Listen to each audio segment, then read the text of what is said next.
Ladies and gentlemen, welcome today to the 20-minute world record for Black Ops 3 Mob of the Dead. And I gotta give a big shout out here, obviously, to the man who ran this. This is J-Dubs. This man, I'm gonna tell you, funniest speedrunner alive, okay? If y'all remember watching the Ascension world record on Black Ops 3, this man hit the most god-tier RNG, had me howling for days, bro. Absolute legend. So, I'm so excited. We get to actually see a Mob of the Dead run with Gobblegum. This is so cool. So, he's running extra credit. He just popped a double points as well, which is so interesting how you can use the power-ups around Mob of the Dead as well to help you out with building points and all that. And this is going to be so interesting because I find the biggest tech that kind of ruins the Black Ops 2 Mob of the Dead speedrun is unfortunately just the glitch that opens the free doors. Like, it is cool that you're able to do it, but I mean, everybody does it and you're able to open up the whole map basically without spending any points. And so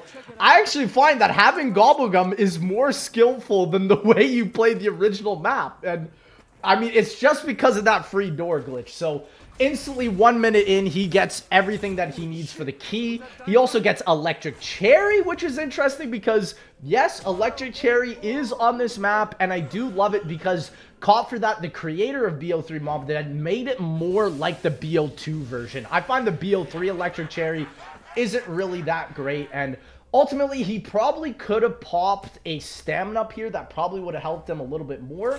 But Electric Cherry is also good. I do find that there are sometimes a couple glitches when you go into the Afterlife mode on Bo3. Because as you can see, where did his Electric Cherry go? You know, sometimes it is a little bit glitchy. But instantly, he's doing the laundry. He's also opened up the door there, which is really simple. And the nicest part is, it's just like Bo3 with every other map, where if you have done the super Easter egg, you can spawn in with the RK5, which is really, really nice. So here he has Juggernog, and I do believe he still has Electric Cherry. It's just that the perk icon still doesn't show up. So hopefully, cop for that, or even maybe just like some mod developers or whatever could potentially fix this, because this version of Mob of the Dead is easily one of my favorites. I'm not gonna lie, I like it a little bit more than Blood of the Dead. Don't hate me, but it's cool. I mean, you can build the magma gap. The best part of BO4 Blood of the Dead, it's on this version. I mean, you can't hate. So I also love like the little addition touches where you can see like the Blood of the Dead power switches. Like, such a beautiful, well thought out map, and I gotta love Cop for that, because my man has made just bangers after bangers. He's made the Call of the Dead remaster. He's done so much. So instantly, obviously, as you guys know, with the Mob of the Dead Easter egg, it's basically racing to pack punch 3 times, and then on your 4th time, you go in Afterlife. And so here, oh, is he able to hit that power meter above the lock? I don't think you were able to do that on Bo2, but he is able to do it on Bo3. So, very nice addition. He does actually keep Juggernog, so maybe he just lost Electric Cherry. We'll have to see when he reloads. But here we go. Instantly gets this part for the docks. And then also grabs a nice Perka. Easy as that. Yeah, it is kind of sad looking at the Perka for Mob of the Dead. Like, 6 perks. Like, wasn't the Giant having more than that? I mean, yeah, 6 perks, that's just sad. And 2 of them are Deadshot. Oh, yeah, that's Deadshot, Electric Cherry. I mean, it's not easy out here. But good thing at least this version of Mob of the Dead does have stamina up. And the actual way that you get it is a free side Easter egg, which requires you to open up a door with the magma gat. Like, absolutely love it. Sean did such an amazing job with this version of Mob of the Dead. And honestly, I think one of my favorite parts about this version is just the lighting. Like, it looks so much brighter. I find the Bo2 Mob of the Dead can be a little bit on the just too dark side, but this map really does a good job with lighting. And I gotta give a big shout out, obviously, to the custom map makers that have done such a good job with remastering these old maps for Bo3, especially like Zella, Dobby, Cop for that, all these guys that are working on it, Slain for Buried as well. Like, absolutely amazing. Verco for Transit, like, they're cooking. So here, under 5 minutes, he's got literally all the parts he needs. However, he does now need to start getting the Hell's Retriever, because with the Mob of the Dead Easter egg, I always forget the actual steps, but it's not just going for Pack Punch. You do need to get the free blundergat. Even if you pull it out of the box, you still need to do the free side Easter egg one to complete the Easter egg, which is interesting. You also do need to get the silver spoon, and you do also... Oh, that was beautiful. Throws the nade, goes into Afterlife, filling up that the wolf or the dog, and then going up and opening up the top part. Beauty. Absolute beauty. And so... I do think, as of right now, I do think the Black Ops 2 Mob of the Dead is more skillful, obviously, just with all the glitches. But I still think that this is going to have some really interesting times because we can tamper with this Easter egg with the Gobblegums, man. That's really exciting. So instantly, 5.5 minutes in, my man is off onto the plane. Love it. And yeah, it's not really a big deal that he has to fill up the wolves right now because, like I said, he just needs to go to PAP. My man says heater. See, this is what I mean, y'all. Funniest speedrunner in the Black Ops Zombies community, hands down, brothers. I'm telling you. So, yes, you can go to the PAP multiple times. However, what I think is interesting is that maybe you could speed up the process. Because usually on the BO2 version here, you have to wait 1 minute to leave this area. And so what could be a big change for this system is you could bring it anywhere, but here, teleport back into the map and then run back into it faster because you would just need to end the round. So maybe you could even use round robins. Like, it's so cool, all the potential that opens up once you do this. Because, yes, with the Black Ops 2 version, you are forced to stay in the Golden Gate Bridge here for about 1 minute until you're able to teleport back. But Gobblegums can fix that. They can change that. So that's the nicest part about this. So yeah, right after he's done this though, he's probably going to do a couple more steps for the silver spoon and also filling up the dogs. However, I will say, caught for that, definitely buff the Brutuses on BO3. They're not as easy as the Black Ops 2 ones, but I wouldn't say they're as difficult as the Blood of the Dead BO4 Brutuses because, man, those Brutuses are insane. Also interesting that the Brutus just... He's like, that's it. I'm out. Too bad, though. He could have grabbed that insta-kill, but I don't really think it makes that much of a difference. And so perfect timing. He gets right back into the main map with the gas canisters ready to go. Honestly, I also think what makes this speedrun a lot more interesting to watch is stamina up and the BO3 movement tech. Because you're able to combine this. Look how much faster he's able to just scale around this map. So I think that just adds so much more of a skill to it. Like, it is so cool how I love that between each game, every speedrun can be completely different solely based off of the mechanics. Like, I think that's the best part. And so here he's able to grab the RK5, which has obviously been replaced by the B23R on the wall, get some more ammo, and then obviously fill up this dog. So yeah, I'm pretty sure he's probably not even going to get any other weapon other than the RK5 and the blundergat. He really doesn't need to. So it's pretty nice that he's able to just instantly rinse through this. So yeah, I think also though, like I said, I will be checking up on this world record because I do believe once people figure out a lot more of the Gobblegum tech, they are going to be able to swap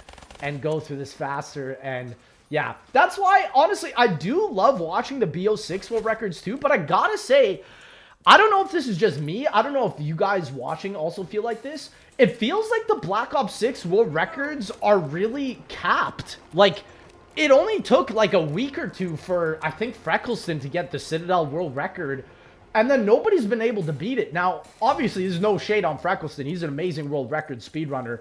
But it's like, I remember even back in Cold War, people were advancing the speedruns a lot more than even Black Ops 6. And it's funny because BO6 has Gobblegums. So I wonder why that is. Why a lot of people aren't going for these crazy world records. I know they are, but it's like, it just doesn't feel like a lot of world records are being attained as much as the older games. And so hopefully, like I said, I will be checking out more of the OG games. I think one of the next world records I'll be checking out is the Black Ops 2 Super Easter egg for Solo just got beat in 30 minutes. So that's Transit, Die Rise, and Buried Solo all in 30 minutes.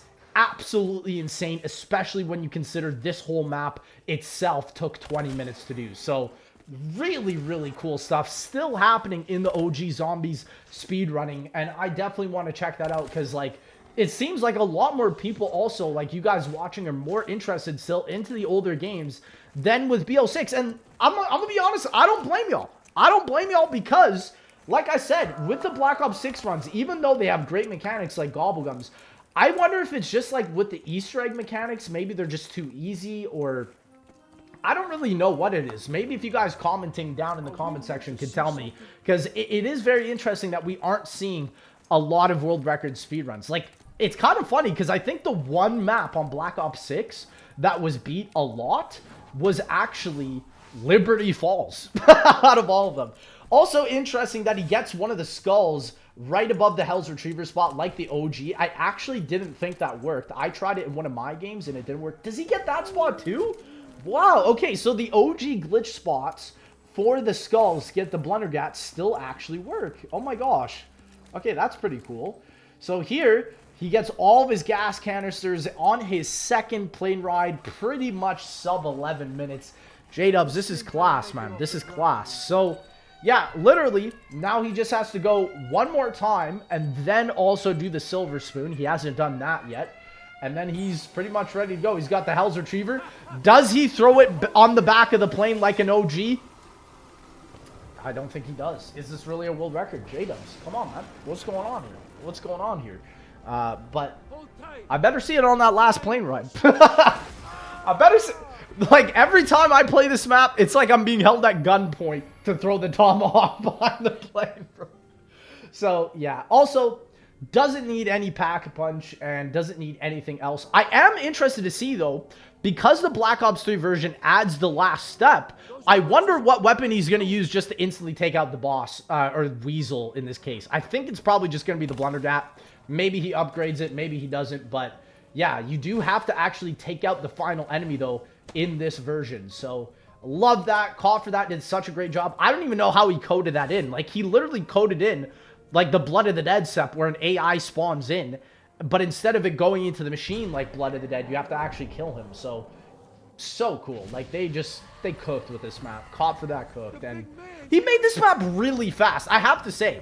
Like, I know Caught for that definitely had some help, but bro, he made Mob of the Dead in like less than a year. Like, he is one of the best custom mappers for sure. Like, just the level of detail is absolutely amazing. And so there you go, another max ammo. The Brutus is T-posing on the floor, my God. So here we go. Last final plane ride until he does the fourth one with the afterlife, but that one is super easy because he doesn't actually need to collect the gas canisters for the final step. Oh, he did miss the skull. I was about to say, I don't think I saw it. So now he's going back to grab each of the gas canisters. And honestly, I do think this run can be heavily optimized with Anywhere But Here's. Like, that is the one thing I'm also not really seeing in the Black Ops 6 speedruns yet is... while I do think the Anywhere But Here mechanics are a lot worse in BO6, I still think that they can be optimized to give you a faster speedrun world record time. So hopefully that is something that comes into this map as well, because Anywhere But Here, honestly, the more and more I've seen it with BO3 speedrunning specifically, it's probably the best speedrunning Gobblegum, period. Like, maybe next to like Raindrops and Shopping Free, but I would argue like it's even more important because it can literally save you huge chunks of time if you hit the perfect spots. So there we go. Oh, he's hitting this one while going through the gondola. Oh, that is really clean. And does he get the round end here on these last zombies? I just think he missed that last zombie, but he's totally fine here. So yeah, here we go. He's now starting the spoon steps. And so he's going to get this part and then go to the warden's table and then get the blundergat. And he is going to pick it up, obviously, for the AI. Also, bro, okay, I forgot. He is just going to get rid of it for the M1911. This map does not have mule kick, so do have to keep that in mind. Yeah, he's going to shock the spoon. And what I love about this step is I didn't even realize in OG Mob of the Dead, once you do this final step where you throw the Hell's Retriever at the spoon, I didn't realize that it replaces your shiv, your melee weapon shiv, with a spoon. But in this version, it actually does do that, which is so cool. And so he is going to do his third plane ride, then go back down to the cafeteria. Oh, he does it from there. Oh, that's a sick spot. Oh my gosh, I didn't realize he was going to do that. Oh, that is really cool.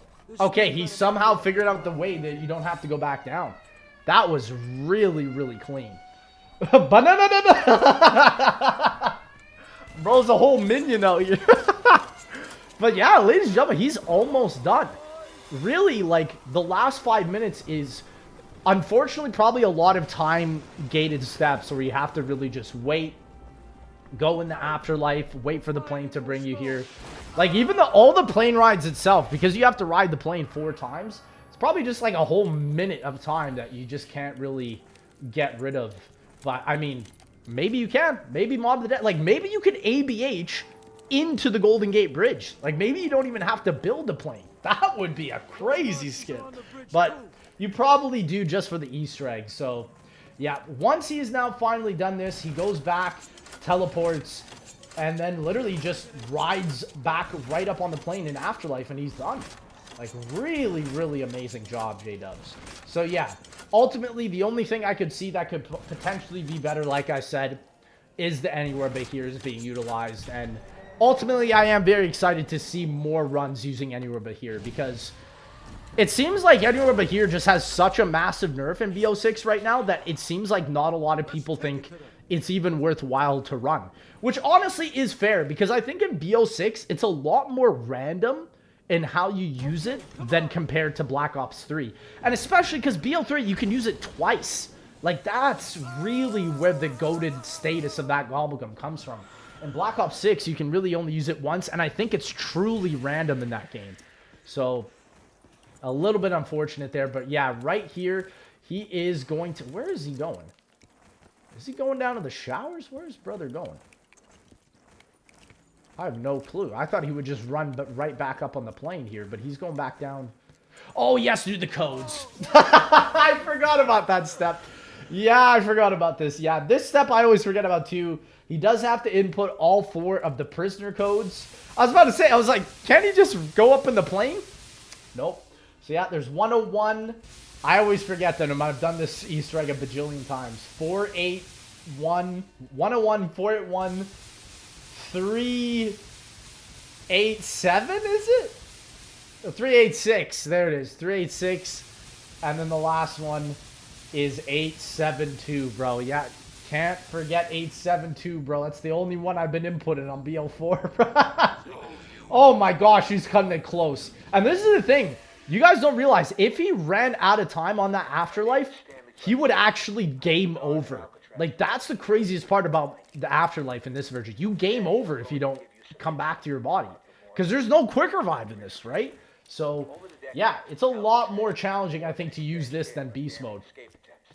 So right here, he basically just has to wait for all the headphone power-ups to drop, listen to the story, and then go right up into the to the pack bunch here.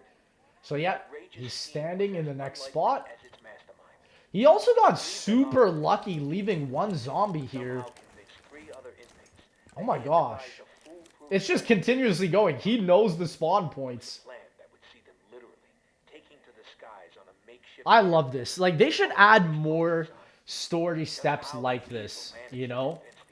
I think this is probably one of the coolest parts of the whole Mob of the Dead story.